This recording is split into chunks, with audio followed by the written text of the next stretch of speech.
Now let's understand what will be the journal entries in case of issue of debentures in installments. Lump sum का हमने देखा, अब installments का देखते हैं.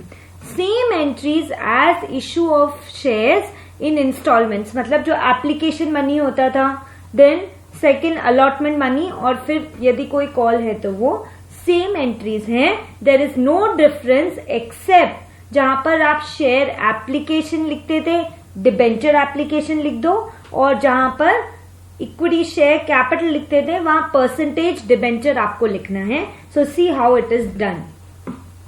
सबसे पहले एप्लीकेशन मनी बैंक में आता था, राइट. सो एप्लीकेशन ही एक ऐसा केस है जहां पर पहले रिसीव की एंट्री है और उसके बाद अलॉटमेंट की एंट्री होती थी.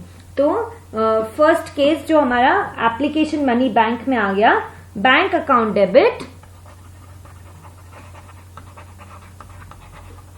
To debenture application account.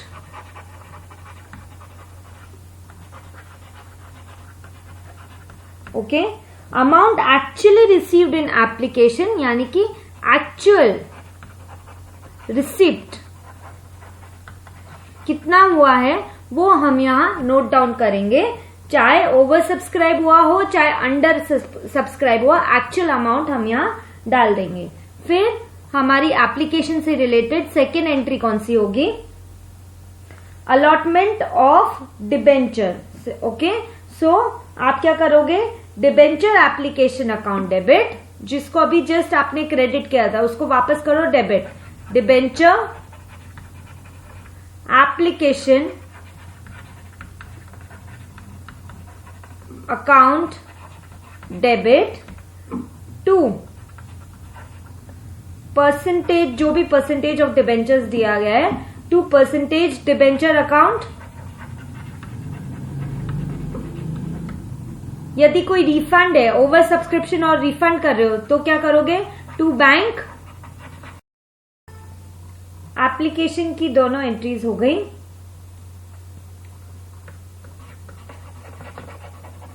अब हम जाते हैं अलॉटमेंट की एंट्रीज पर. सो एंट्री नंबर 3, पहले अलॉटमेंट ड्यू करेंगे. डिबेंचर अलॉटमेंट अकाउंट डेबिट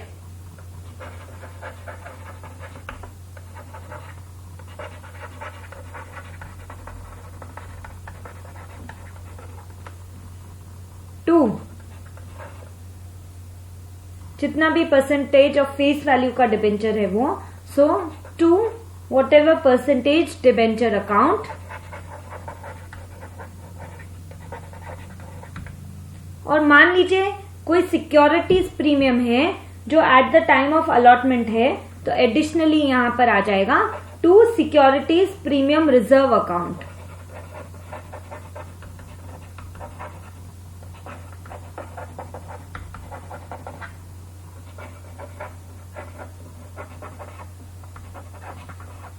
मतलब आप देख लीजिए कि यदि 10 रुपीज फेस वैल्यू का डिबेंचर है, 2 रुपीज प्रीमियम पे eight the time of allotment है, तो यहां पर हम सिक्योरिटीज प्रीमियम रिजर्व एडिशनली लिख देंगे. And then allotment money receive करने की entry number 4, being allotment money received, bank account debit to debenture allotment account.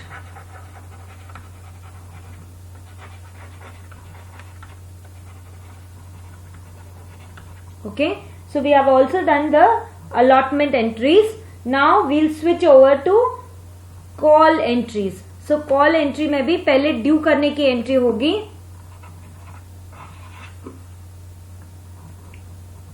Call money due.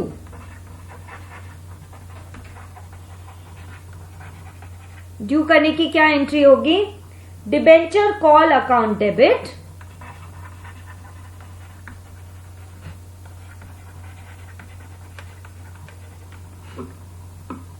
for the total amount of call which is due, debenture call account debit to percentage debenture. And for receiving the call money, bank account debit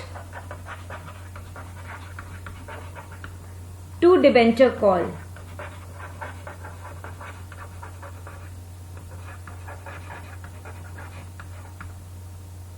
Okay, so these are the journal entries in case of issue of debentures in installments.